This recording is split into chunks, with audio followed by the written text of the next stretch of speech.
मेहनती लकड़हार। एक बेलापुर गांव था। वहाँ एक बूढ़ी दादी अपने बच्चों को कहानियाँ सुनाती थी। तभी एक लड़का बोलता है, दादी मुझे कहानियाँ सुनाओ ना लकड़हार की। ठीक है बच्चों, मैं तुम्हें कहानियाँ सुनाती हूँ। एक बहुत अच्छा गांव था और उस गांव में एक गरीब लकड़हार रहता था। वो अपनी रोजी रोटी के लिए जंगलों में लकड़ियाँ काटने जाता था।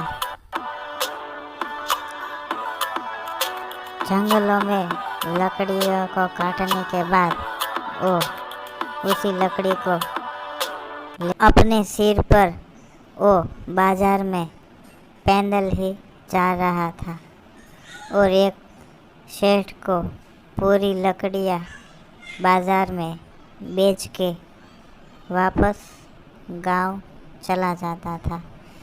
सूरज ढलने से पहले वो लकड़ियों को बेचकर अपने गांव वापस जाता था।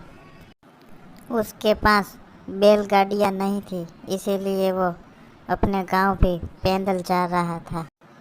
घर आकर वो अपनी बीवी के साथ बात करता था और कहता था कि मैं लकड़ी बेचकर आया हूँ, अब मुझे थोड़ा आराम करना है, मैं बहुत थक गया हूँ। वो जब आराम करता है तो उसे एक स्वप्न आता है और वह सपने में एक खेत होता है और वो अपने आप को देखता है चलता हुआ।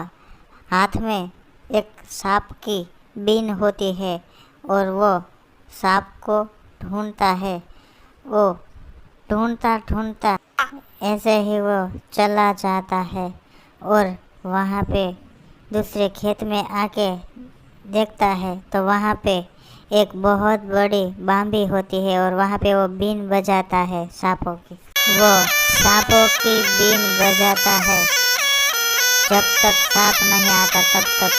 जब सांप आ जाता है तो उसमें से एक बहुत बड़ी नागिन, इच्छाधारी नागिन प्रकट होती है और वो उससे बात करती है, कहती है कि हे लकड़हार, मैं इच्छाधारी नागिन हूँ और तुमने ये बीन बजा के मुझे पसंद कर दिया है। मैं तुम्हें वचन देती हूँ, कल जब तुम जाओगे लकड़ियाँ काटने के लिए तब तुम्हें बहुत बड़ा आदेश मिलेगा। ये मेरा वादा है तुमसे। इतना कह के वो इच्छाधारी नागिन वापस चली जाती है और लकड़हार नींद से उठ जाता है और वो सोचता है बैठे बैठे और वो वापस चला जाता है जंगलों में लकड़ियाँ काटने के लिए।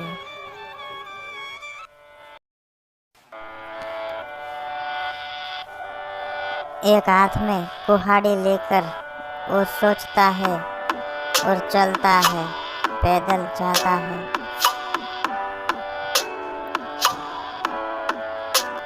वो जंगलों में पहुंच जाता है और वहाँ पे वो लकड़ियाँ काटने के लिए जाता है।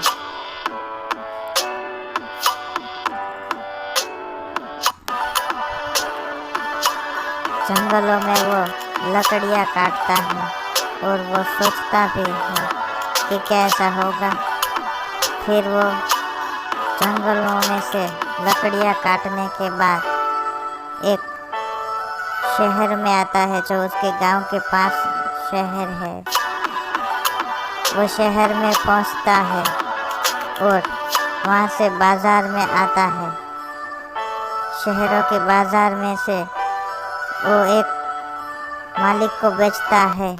तब बाजार में एक लालची सेठ उससे बात करता है और कहते हैं कि मुझे बहुत सारी लकड़ियाँ चाहिए जो तुम मुझे जंगलों में से लाके दोगे। मैं तुम्हें उसका जो दाम होगा वो पैसा तुम्हें दूंगा। तुम मुझे जंगलों में से लकड़ियां काट के दो। बाजार में मेरा बहुत बड़ा गोडाउन है, वहाँ पे लकड़ियां रख वहाँ दे। से वो अपने गांव में जाता है और गांव जाकर अपने घर में उसकी बीवी के साथ बातचीत करता है कि कल मुझे एक बहुत बड़ा सपना आया, इच्छाधारी नागिन का। उसने मुझे वरदान दिया, कल तुम लकड़ियां बेचने जाओगे तो तुम्हें बहुत बड़ा आदेश मिलेगा। उसकी बीवी बोलती है कि तुम सरपंच के घर जाओ और उसका ट्रैक्टर और टोली लेकर जाओ, उसका जितना भी पैसा होगा वो हम उसे दे देंगे। इतना सुनकर वो सरपंच जी के घर आता है और सरपंच जी से बात करता है। वो दोनों बात करते हैं और वो फिर वहाँ से लकड़हार चला जाता है। फिर जंगल में लकड़ियाँ काटने के लिए लकड़हार 2-3 लोगों को साथ लेकर चला जाता है जंगल में लकड़ियाँ काटने के लिए। सरपंच जी अपने खेतों में हल चलाता है और हल चलाने के बाद वो लकड़हार के जंगल में जाता है लकड़ियाँ भरने के लिए।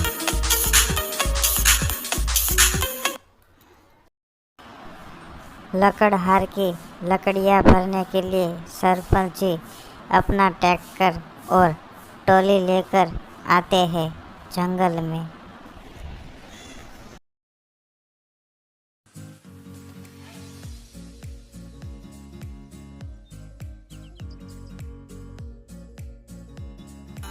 लकड़हार पेड़ों को काटता है और उनके साथी लकड़ियों को टोली में भरते हैं।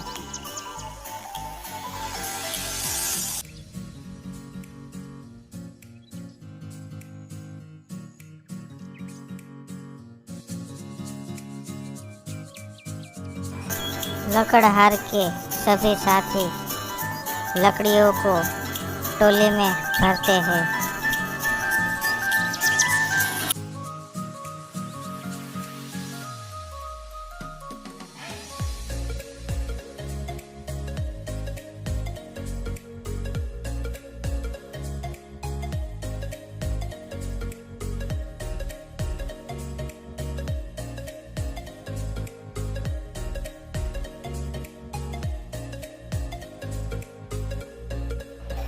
फिर वो जंगल से बाहर जाते हैं ट्रैक्टर और लकड़ी भरे टोली।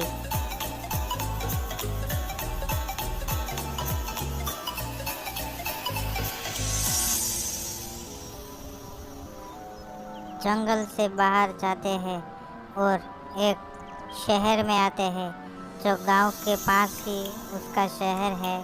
वहाँ पे वो आते हैं।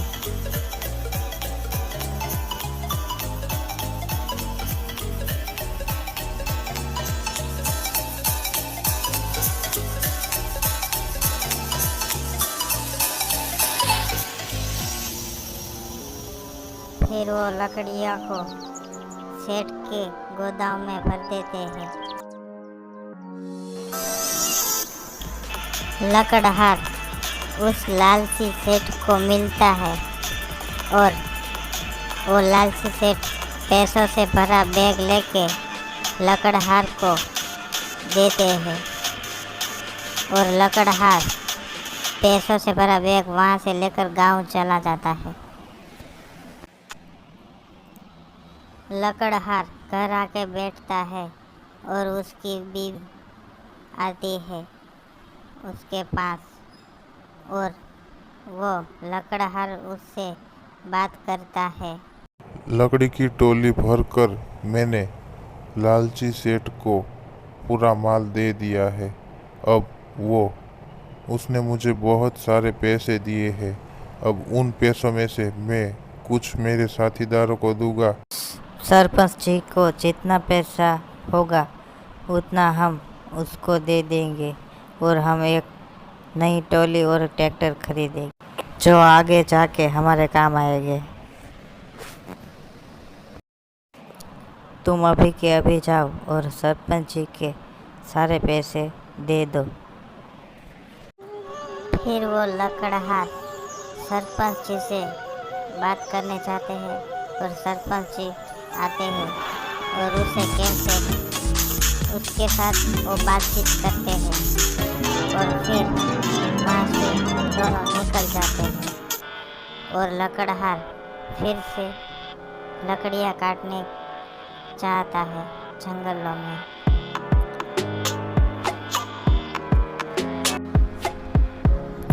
लकड़हार फिर से जंगलों में जाके वो लकड़ियाँ काटता है रोज की तरह और वो वापस वही बाजार में आता है लकड़ियों को बेचने के लिए।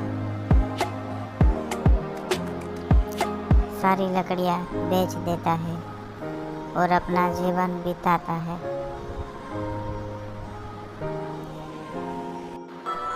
तो बच्चों, कैसी लगी ये लकड़हार की कहानियाँ? अच्छी तो लगी है ना? दादी माँ, बहुत अच्छी लगी है ये लकड़हार की कहानियाँ। अब हम दूसरी कहानी ज़रूर सुनेंगे आपके पास से। कल हम फिर नई कहानियाँ ज़रूर सुनाना। ठीक है बच्चों, मैं कल फिर नई कहानियाँ ला के सुनाऊँगी।